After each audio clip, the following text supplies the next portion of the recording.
ठोस अवस्था solid state की एक और इम्पोर्टेंट क्लास में आप सभी का स्वागत है। प्यारे बच्चों, पिछले लेक्चर में हमने ये समझा था कि संकुलन क्षमता पैकिंग एफिशिएंसी का क्या मीनिंग है और वहां पर अच्छी तरह से ये कंसेप्ट हमने क्लियर किया था कि ठोस के टोटल आयतन का जितने प्रतिशत भाग अवयवी कणों द्वारा ऑक्यूपाइड होता है, अवयवी कणों द्वारा संपूरित होता है, अध्यासित होता है, उस प्रतिशत भाग को कहा जाता है संकुलन क्षमता पैकिंग एफिशिएंसी।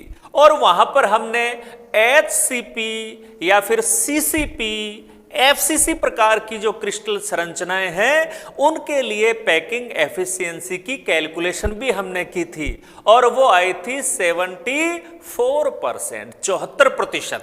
यानी टोटल जो ठोस है उसके टोटल आयतन का 74% भाग अवयवी कणों द्वारा ऑक्यूपाइड होता है और शेष जो 26% उसका जो आयतन होता है वो रिक्त स्थान के रूप में होता है। ये हम देख चुके हैं एचसीपी या फिर जो सीसीपी एफसीसी संरचना है उनके लिए। क्लियर है बात? चलिए अब आज की बात हम शुरू करते हैं, तो फटाफट नोटबुक निकाल लीजिए आप और आज का हेडिंग डाल लीजिए नंबर 2। दूसरे प्रकार की जो क्रिस्टलीय संरचनाएं जिसके लिए आज हम कैलकुलेशन करेंगे वो है अंतः केंद्रित घनीय संरचनाओं में संकुलन क्षमता। तो ये अपना हेडिंग होगा, अंतः केंद्रित घनीय, जिनको बीसीसी कहा जाता है, बॉडी सेंटर्ड क्यूबिक। यहां मैं लिख देता हूं इसको बीसीसी, यानी जो बीसीसी प्रकार की क्रिस्टल संरचनाएं हैं, बॉडी सेंटर्ड क्यूबिक अंतः केंद्रित घनीय संरचना होती है, उनमें संकुलन क्षमता कितनी है कंपेयर करते चलेंगे हम सभी क्रिस्टल संरचनाओं को। एक बार दोबारा से दिमाग में इस बात को फटाफट रिवाइज कर लेते हैं अपन कि जो अंतः केंद्रित या बॉडी सेंटर्ड प्रकार की जो क्रिस्टल संरचना होती है उसकी क्या विशेषता होती है एकक कोष्टिका की, कि इसमें प्रत्येक कोने पर तो अवयवी कण होता ही होता है, सभी संरचनाओं में होता है वो। तो इसके अलावा अवयवी कण और कहां होता है?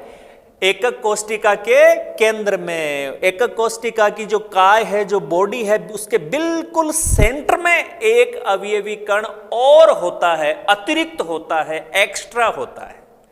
उसको कहते हैं काय केंद्रित घनीय संरचना, बॉडी सेंटर्ड क्यूबिक। तो इस बॉडी सेंटर्ड क्यूबिक में हम ये देखना चाहेंगे कि संकुलन दक्षता कितने प्रतिशत होती है। इसके लिए बच्चों सबसे पहले तो इसका जो डायग्राम है बीसीसी स्ट्रक्चर का, इस कैलकुलेशन के लिए हम इसको किस प्रकार से बनाएंगे, तो सबसे पहला काम ये डायग्राम आप बनाएंगे, क्रिस्टल की संरचना बनाएंगे और आपको पता ही है कि उसमें घन बनाते हैं, प्रत्येक घन के 8 कोने होते हैं, देख चुके हैं पिछली कैलकुलेशन में हम। तो ये देखिए A B C D E F G H, ये 8 कोने हैं घन के। अच्छा, अब इसके बाद सभी कोनों के ऊपर जो अवयवी कण हैं वो तो होते ही होते हैं, सारे कोनों पे अवयवी कण दिखा रखे हैं। इसके अलावा बीसीसी में कहां होता है ये देखिए, ये वाला जो गोला है ये देखो पूरी एकक कोष्टिका के बिल्कुल सेंटर में है, केंद्र में है। तो ये कोने पर स्थित जो ए कोना है उस पर स्थित अवयवी कण है, ये जो एफ कोना है उसके ऊपर स्थित अवयवी कण है, और ये वाला जो अवयवी कण आप देख रहे हैं, ये जो अवयवी कण है वो कहां है? काय के केंद्र में, बॉडी के सेंटर में जो अतिरिक्त एक्स्ट्रा कोनों के अलावा जो अवयवी कण होता है वो ये है। तो इससे पिछली जो एचसीपी एफसीसी में हमने गणना की थी वहां पर हमने देखा था कि वहां पर हमने यहां दिखाया था, क्योंकि फलक के सेंटर में होता है जो अतिरिक्त अवयवी कण होता है वो, जबकि इस बीसीसी में काय के केंद्र में बॉडी के सेंटर में होता है, तो हमने बॉडी के सेंटर में दिखा दिया इसको। ये सबसे इंपॉर्टेंट कंसेप्ट है कि वहां जो डायग्राम बनाया था उसमें और यहां जो डायग्राम बनाया उसमें अंतर क्या है और क्यों है। तो ये बात बिल्कुल क्लियर है। ये तो कोने वाले दिखा दिए और ये बॉडी के बिल्कुल बीचों बीच एक अवयवी कण जो एक्स्ट्रा, जो कि बीसीसी की विशेषता है, खास बात है, वो हमने बना दिया। कोई दिक्कत नहीं है इसको कहीं भी समझने में। अब इस डेरिवेशन को आगे बढ़ाएं उससे पहले कौन कौन सी वैल्यू हमने ले रखी है एक नजर उसके ऊपर डाल लेते हैं। तो पिछली कैलकुलेशन में भी हमने देखा था, हमने कोर की लंबाई बच्चों कितने ली थी, स्मॉल ए। कोर की लंबाई के लिए हमेशा सिंबल हम लेते हैं स्मॉल ए। और फलक का विकिरण वहां पर भी हमने लिया था स्मॉल बी। यहां देखो दो प्रकार के विकिरण बच्चों यहां पर हम काम में लेंगे, फलक का विकिरण और पूरी काय का विकिरण, बॉडी डायगोनल और फेस डायगोनल, दोनों प्रकार के विकिरण हम काम में लेंगे। ये यहां समझें इस बात को। ये देखिए ये नीचे वाली ये जो घन है उसके नीचे की जो फलक है, नीचे की जो सतह है जिसको मैं कह दूं एफ सी डी ई, ये जो फलक है नीचे वाली, इस फलक का देखो दो आमने सामने के पॉइंट एफ और डी, इनके बीच में इनको मिलाने वाली जो ये रेखा है जिसको हम कह रहे हैं फलक विकर्ण, उसको हमने लिया है स्मॉल बी। समझ गए, ये डॉटेड लाइन से दिखा रखी है ना। तो नीचे की जो घन के नीचे की जो सतह है, नीचे की जो फलक है फेस, उसके आमने सामने के दो कोनों को मिलाने वाली जो रेखा है वो फलक विकिरण स्मॉल बी। इससे पिछले जो डेरिवेशन हमने किया था एचसीपी वाला, उसमें भी फलक विकिरण के लिए हमने बी लिया था स्मॉल बी। इसमें क्या होता है कि काय का जो विकिरण है ना उसकी कैलकुलेशन के लिए हमें पहले फलक का विकिरण जो है उसकी वैल्यू पहले निकालनी होती है। तो इस कैलकुलेशन में दोनों प्रकार के अपने काम में आएंगे। फलक का जो विकिरण है वो भी काम में आएगा जिसका सिंबल हमेशा की तरह हमने स्मॉल बी लिया है, और एक नया विकिरण भी इसमें हमें यूज करना है, बॉडी डायगोनल और काय विकिरण, और उसके लिए हमने सिंबल लिया है सी। देखिए ये वाला जो सिंबल है ना सी, बॉडी डायगोनल यहां से लेकर यहां तक का सी जिसके ऊपर लिखा हुआ है ना, तो यहां पर देखो ये तीनों काय विकिरण सी। तो इस डेरिवेशन को शुरू करते समय अपन क्या करेंगे बच्चों, ये हेडिंग डाल लेंगे, अंतः केंद्रित घनीय संरचना में संकुलन क्षमता, पैकिंग एफिशिएंसी इन बीसीसी, बॉडी सेंटर्ड क्यूबिक। उसके बाद आपने स्ट्रक्चर बना ली इसकी, जिसके काय के केंद्र में अवयवी कण दिखाया हमने, और उसके बाद कैलकुलेशन को आगे बढ़ाने डेरिवेशन करें उससे पहले हमने मान लिया कि यदि कोर की लंबाई को हम मान लें स्मॉल ए, फलक के विकिरण को हम मान लें स्मॉल बी, और काय के विकिरण को हम मान लें स्मॉल सी। तीनों वैल्यू ले ली हमने। अब आगे बढ़ते हैं।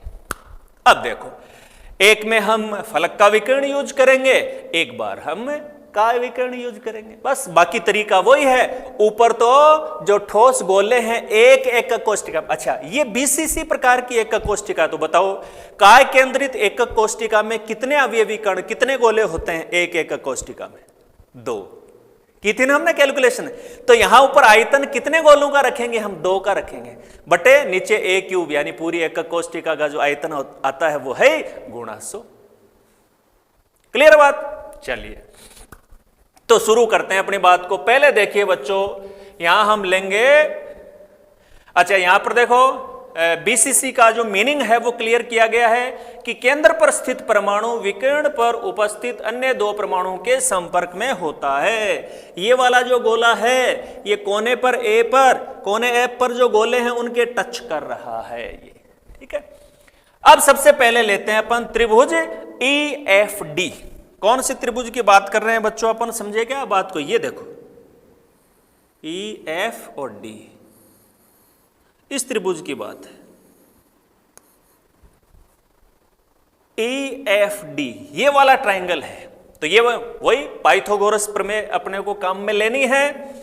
कर्ण स्क्वायर बराबर लंब स्क्वायर प्लस आधार स्क्वायर। तो कर्ण स्क्वायर इसको हमने जो फलक विकर्ण है उसको हमने ले रखा है बी, तो हमने कह दिया बी स्क्वायर। बाकी तो कोर की लंबाइयां हैं और कोर की सारी लंबाइयां स्मॉल ए हैं, घन में सभी कोर की लंबाइयां बराबर होती हैं, तो हमने यहां पर कह दिया बी स्क्वायर बराबर ए स्क्वायर प्लस ए स्क्वायर। लंब वाला जो कोर है उसकी लंबाई भी ए है, आधार वाला है उसकी लंबाई भी ए है, तो ये हो गया 2a स्क्वायर। इसका मतलब बी की वैल्यू आ गई √2a। सेम बात हमने पिछला जो HCP की हमने कैलकुलेशन की थी वहां पर भी ये हमने काम में लिया था, वही है, एज इट इज है, कोई फर्क नहीं है। अब अपने को क्या करना है, ये जो फलक विकिरण की जो लंबाई आई है हमारे पास b, ये जो वैल्यू हमें प्राप्त हुई है, इस वैल्यू को आगे हमें यूज करना है। किसमें? ये जो काय का विकर्ण है C, उसकी लेंथ को निकालने में हमें इसको काम में लेना है। तो इसके लिए बच्चों हमने क्या किया, ये देखिए त्रिभुज AFD, अपना त्रिभुज कौन सा? AFD। ये देखिए AFD वाला जो त्रिभुज है इसकी हम बात कर रहे हैं। यहां पर मैं इसको मार्क करता हूं कौन से त्रिभुज की हम बात कर रहे हैं। ये देखो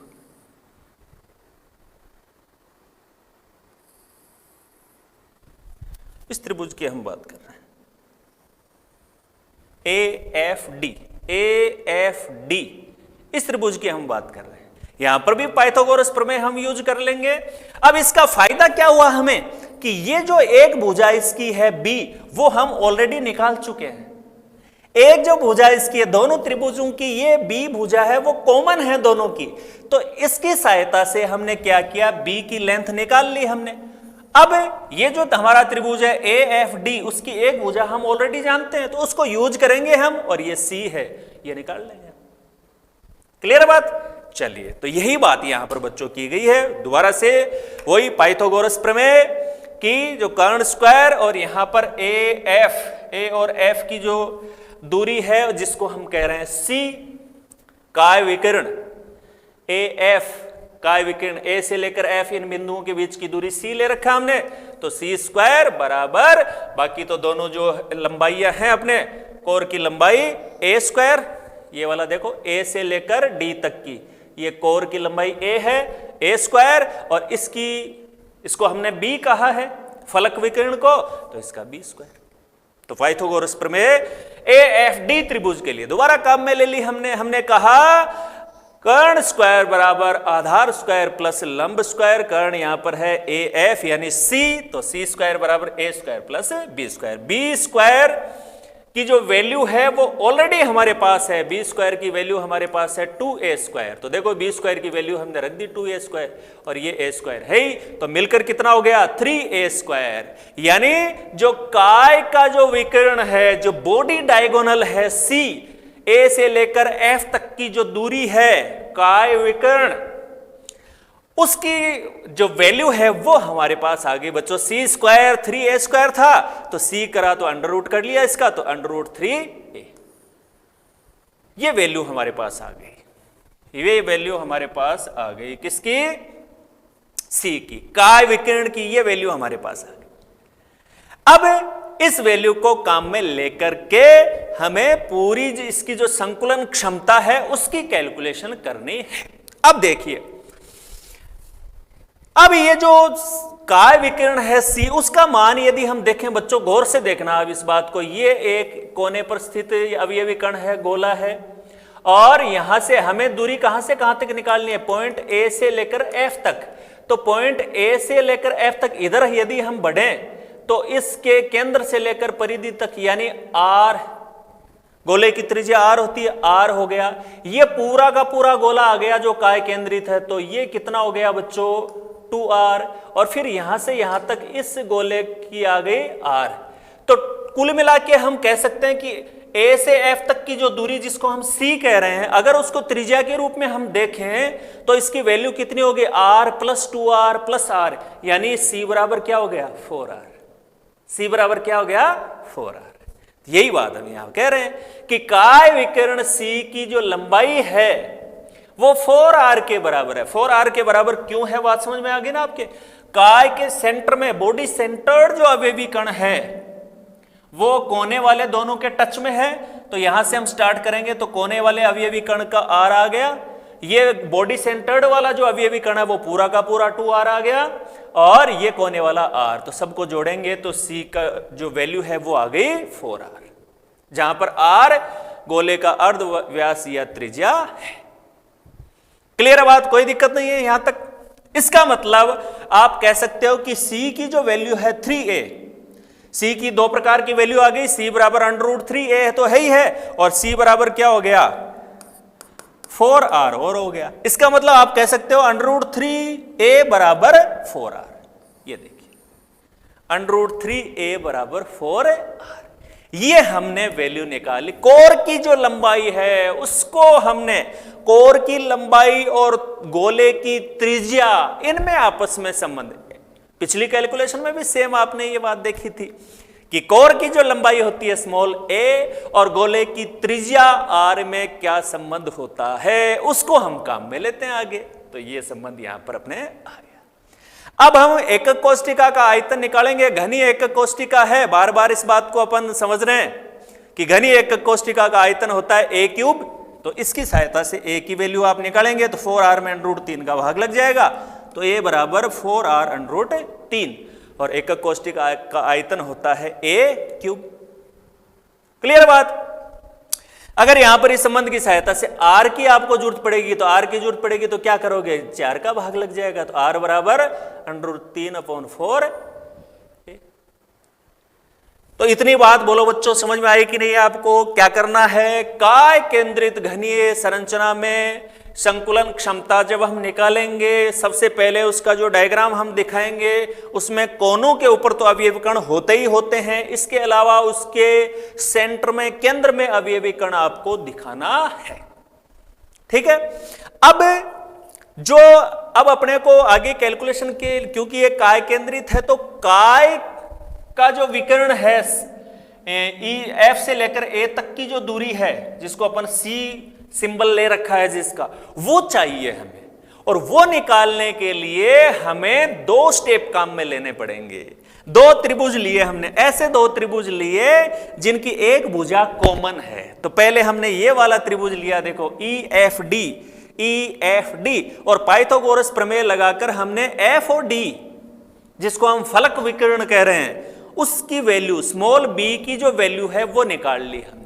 फिर इसकी कॉमन भुजा वाला ये वाला AFD ये त्रिभुज ले लिया, फिर से हमने पाइथागोरस प्रमेय लगा दी, तो इससे में फायदा ये हुआ कि C की वैल्यू आ गई।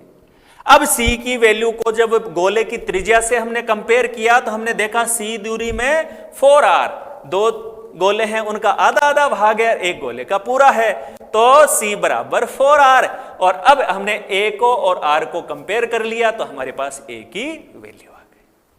क्लियर बात? कोई दिक्कत नहीं है। अब आगे तो वो सरल सा तरीका है कि क्योंकि ये बॉडी सेंटर्ड क्यूबिक है तो इसमें एक एकक कोष्टिका में 2 गोले होते हैं, तो 2 गुणा 4/3 πr क्यूब और बट्टे ये A का जो वैल्यू है A क्यूब हो जाएगा, तो संकुलन क्षमता आ जाएगी।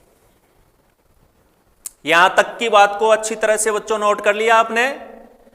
नोट कर लिया? यदि साथ साथ नोट नहीं कर पा रहे हैं आप, थोड़ा बहुत अगर बच रहा है तो स्क्रीनशॉट लेते रहें बीच बीच में, और उसके बाद आराम से इसको अपनी नोटबुक में लिख लेना है। तो चलो आगे बढ़ जाते हैं। इसके बाद कैलकुलेशन करके देखते हैं कितनी आती है वैल्यू BCC में संकुलन क्षमता की। चलिए नेक्स्ट की और हम बच्चों बढ़ जाते हैं, और ये आ गया देखो हमारे पास मान। जब हमने वैल्यू रखी संकुलन क्षमता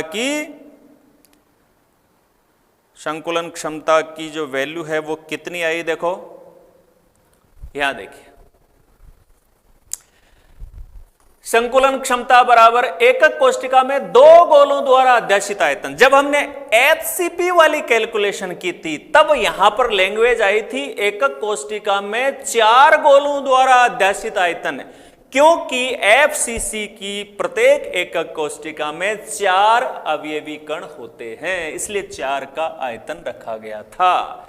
बॉडी सेंटर्ड क्यूबिक BCC की प्रत्येक एकक कोष्टिका में 2 अवयवी कण होते हैं, 2 गोले होते हैं, इसलिए यहां पर आया 2 गोलों द्वारा अध्याशित आयतन।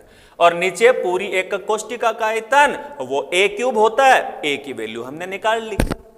तो यहां पर देखो 2 गोलों का है और गोले का आयतन 4/3 πr क्यूब होता ही है। A की वैल्यू अभी हम निकाल के आ रहे हैं, A की वैल्यू रख दी और इसका हो गया क्यूब गुणा 100, और इसका जब आप कैलकुलेट करेंगे तो यह आएगा 68%, 68%। इसका मतलब बच्चों क्या हो गया कि जो बॉडी सेंटर्ड क्यूबिक संरचना होती है, BCC संरचना होती है, उसमें जो ठोस है उसका आयतन है उसका 68% भाग उसके अवयवी कणों द्वारा ऑक्यूपाइड होता है, और जो शेष 32% भाग है वो बच्चों किस रूप में रहता है? रिक्त स्थान, खाली जगह, या जिनको रिक्तियां अपन कहते हैं वॉइड्स, उनके रूप में शेष रह जाता है। तो बॉडी सेंटर्ड क्यूबिक में संकुलन क्षमता कितने प्रतिशत आई? 68%। और फर्स्ट जो हमने कैलकुलेशन की थी HCP या फिर CCP की, उसमें संकुलन क्षमता कितनी आई थी? 74%। और वहां पर मैंने आप बताया था आपको कि घनीय संरचनाओं में HCP का जो संकुलन क्षमता होती है वो बेस्ट होती है, सबसे अच्छा जो संकुलन है, सबसे एफिशिएंट जो पैकिंग है वो HCP में ही होती है। और ये बात मानव को देखने से स्पष्ट है। उसमें 74% भाग टोटल आयतन का अवयवी कणों द्वारा घेरा गया है, और इसमें 68%। तो ज्यादा अच्छी पैकिंग, ज्यादा अच्छा संकुलन किसमें हुआ? HCP में। तो बोलिए, बॉडी सेंटर्ड क्यूबिक की संकुलन क्षमता की बात बिल्कुल क्लियर है, कहीं कोई दिक्कत नहीं है इसमें। अब आगे बढ़ जाएं अपन तीसरी कैलकुलेशन की ओर, और वो तीसरी कैलकुलेशन अपने आएगी सरल घनीय जालक। सरल घनीय जालक, तो बच्चों बताओ फटाफट, सरल घनीय जालक का मतलब क्या होता है? क्या समझते हैं इससे आप? सरल घनीय जालक क्या अर्थ है बताओ? कई बार इसको हमने डिस्कस किया। सरल घनीय का मतलब होता है जिसमें केवल कोनों पर अवयवी कण हो, अवयवी कण सिर्फ कोनों पे हो, उसके अलावा कहीं पर भी कोई अतिरिक्त अवयवी कण उपस्थित नहीं है।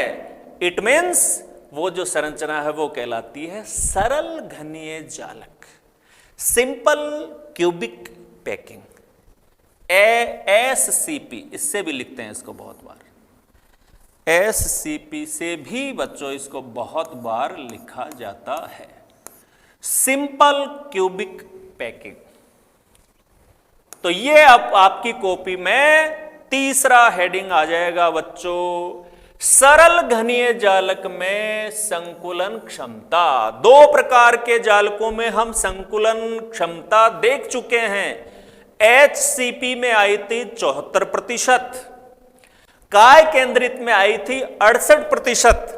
अब ये तीसरा इसका जो है वो देख लेते हैं, सरल घनीय जालक, सिंपल जो क्यूबिक पैकिंग होती है उसमें संकुलन दक्षता कितने प्रतिशत? तो इसमें तो केवल कोनों पर होते हैं, इसका मतलब संकुलन क्षमता और भी कम आनी चाहिए, है ना?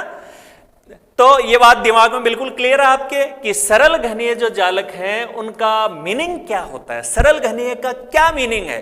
तो सरल घनीय का मतलब जिसमें अवयवी कण केवल कोनों पर स्थित हो, उसको कहा जाता है सरल घनीय स्ट्रक्चर। बढ़ जाएं आगे, वही सरल सी जो बातें अब तक हम देखते आए हैं वही बातें यहां पर है, कोई नई बात आपको यहां पर देखने को नहीं मिलेगी। सबसे सरल, सबसे आसान प्रकार की जो कैलकुलेशन है वो ये।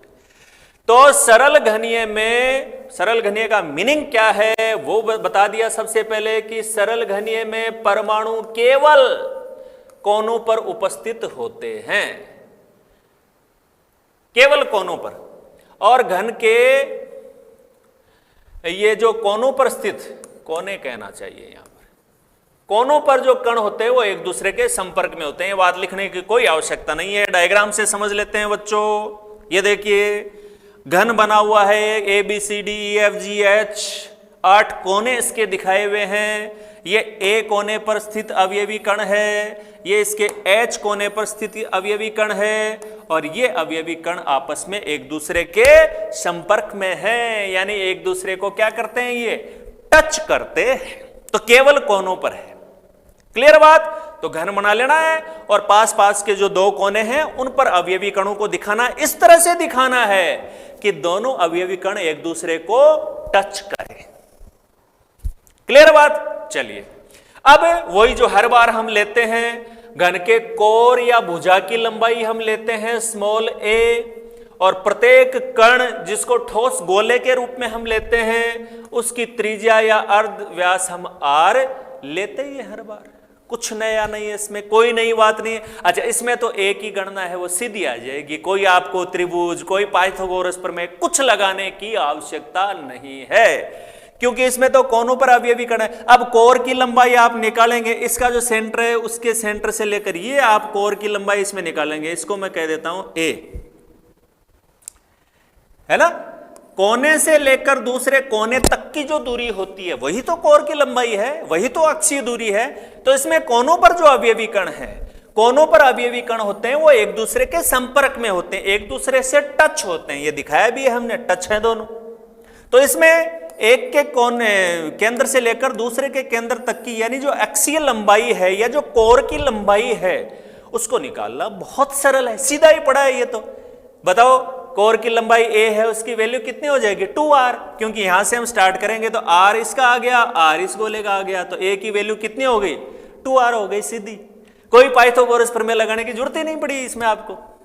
तो यहां पर a बराबर 2r, यहां से बिल्कुल समझ में आ रही है ना बात। इसका जो सेंटर है वहां से लेकर इसके केंद्र तक, यानी दोनों जो कोने हैं उनके बीच की दूरी जिसको अपन कहते हैं कोर की लंबाई, भुजा की लंबाई, जिसको स्मॉल a से दिखाते हैं हम, इसकी वैल्यू हो गई 2r।